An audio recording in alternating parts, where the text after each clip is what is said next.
Ces derniers jours, des rumeurs ont couru sur la possible démission du pape François. Rumeurs qui ont même occupé les premières pages ou les bulletins d'information des grands médias. Une série d'indices ont donné lieu à ces rumeurs et ont conduit certains vaticanistes spécialisés à affirmer avec certitude que cette démission allait avoir lieu. Par exemple, le pape François souffre du genou. Il est soigné, mais en attendant, il doit se déplacer en fauteuil roulant, ce qui l'a contraint à annuler un voyage qu'il attendait avec impatience, une visite dans 2 pays en conflit, le Congo et le Sud-Soudan. Non seulement cela, le pape François a nommé des cardinaux, mais il les a nommés 3 mois à l'avance, ce qui n'arrive pas habituellement, car les cardinaux sont nommés 1 mois à l'avance, c'est-à-dire qu'ils sont nommés aujourd'hui et qu'1 mois plus tard, on leur impose la barrette cardinalice, qui est le moment où ils commencent à devenir cardinaux.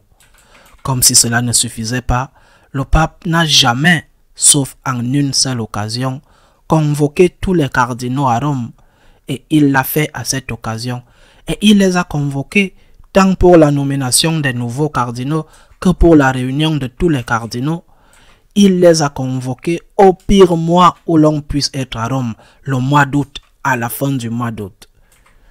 En outre, de fil en aiguille, le pape va se rendre sur la tombe de Célestin V, le premier pape qui a démissionné, dans la ville de l'Aquila, qui est relativement proche de Rome. Ce sont les indices. Et cela, je le répète, a suscité des rumeurs, certains étant convaincus que le pape va démissionner. Personnellement, je pense que cela ne va pas se produire, et bien sûr, je peux me tromper.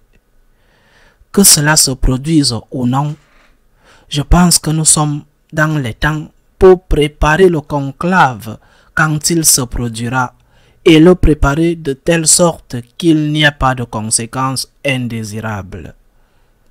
Lorsque Saint Jean-Paul II a publié les normes pour l'élection de son successeur, il a déclaré au numéro 33 qu'il ne pouvait y avoir que 120 cardinaux électeurs. Et au numéro 35, il a déclaré que tous les moins de 80 ans étaient des cardinaux électeurs et qu'aucun ne pouvait être exclu du conclave pour quelque raison que ce soit. Tous les moins de 80 ans sont des électeurs et il ne peut y avoir que 120. Jean-Paul II lui-même, à un moment donné, a nommé des cardinaux au-dessus de ce nombre, mais lorsqu'il est mort, il y avait moins de 120. Et lorsque son successeur, Benoît XVI, a démissionné, il y avait également moins de 120. Ainsi, lors des 2 derniers conclaves, lorsque Benoît XVI a été élu et lorsque François a été élu, il n'y a pas eu de contradiction entre ces 2 dispositions de la Constitution apostolique qui organisera l'élection du prochain pontifice. Il n'y a pas eu de problème, mais on peut les avoir. Actuellement, il y a 116 cardinaux électeurs. Mais le 27 août, lorsque la barrette cardinalice sera imposée aux nouveaux électeurs, qui sont au nombre de 16, il y en aura 132. Il faudra beaucoup de temps, à moins qu'il n'y ait une épidémie et que de nombreux cardinaux électeurs meurent. Il faudra beaucoup de temps jusqu'à ce que le nombre soit égal ou inférieur à 120. Et si pendant ce temps, qui sera de plusieurs mois, et si pendant ce temps le pape meurt ou démissionne, les 2 choses peuvent bien sûr se produire. Et si pendant ce temps cela se produit, que se passera-t-il?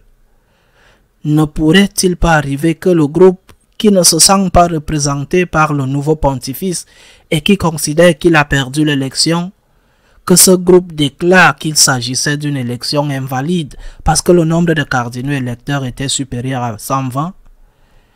Je pense qu'il est nécessaire que cet article 33 ou 35, le plus simple est le 33, de le modifier ou de le supprimer, ou simplement de dire que le nombre d'électeurs est de 120, mais qu'il peut y avoir des élections s'il y a plus de cardinaux de moins de 80 ans. Si cela n'est pas fait à temps, pas lié à quelque chose d'immédiat, si cela n'est pas fait, cela pourrait conduire à une division dans l'Église et nous avons déjà assez de conflits internes. L'autre question qui doit être soulevée est la fonction, le rôle des papes émérites. Nous avons Benoît XVI, pape émérite. Si François devait démissionner, je le répète, ce que je ne pense pas qu'il arrivera, mais si cela devait arriver, nous aurions 2 papes émérites et un pape dirigeant. Le rôle du pape émérite doit être légiféré. Quel rôle a-t-il dans l'Église? Et même, comment doit-il s'habiller? Quelle est l'appellation qu'on lui donne?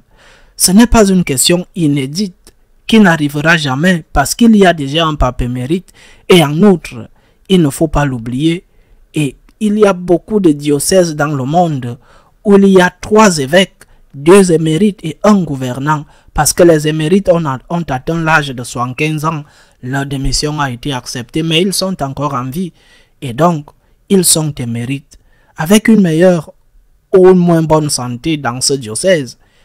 Si cela arrive dans beaucoup de diocèses dans le monde, cela pourrait arriver dans le diocèse de Rome, dont l'évêque est précisément le pape. C'est une question qui doit être clarifiée. Bien sûr, un débat sera nécessaire, un débat théologique, un débat qui d'une manière a eu lieu ces dernières années. Mais après ce débat, il faut légiférer. Quel est le rôle du pape émérite? S'il y en a un ou s'il y en a 2, quel est son rôle? Quelle est sa fonction? Comment peut-il aider le pontifice gouvernant? Que peut-il dire? De quoi peut-il parler? Peut-il le faire sans consulter et demander la permission au pontifice gouvernant? Ce sont des choses qui doivent être débattues, étudiées et ensuite légiférées. Je me répète, je ne dis pas que le pape François va démissionner. Personnellement, je ne le pense pas, mais bien sûr, je peux me tromper. Et je peux me tromper parce que la plupart des gens pensent qu'il va démissionner.